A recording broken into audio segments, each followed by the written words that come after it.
How to comment pictures in the TikTok comments. Hey guys, in this quick tutorial I'm going to show you that how you can comment the pictures in the TikTok comments. So the steps are really easy and simple. So now let's get started.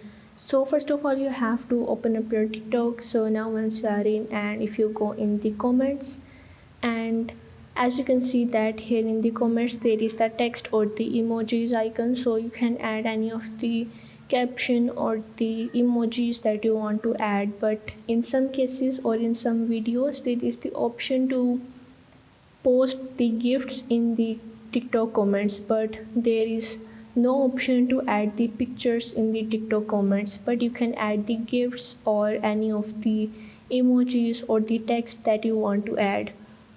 So the TikTok doesn't give you any option to put the pictures in the TikTok comments. So if this video helped you out, make sure to like and subscribe the channel, and see you in the next video.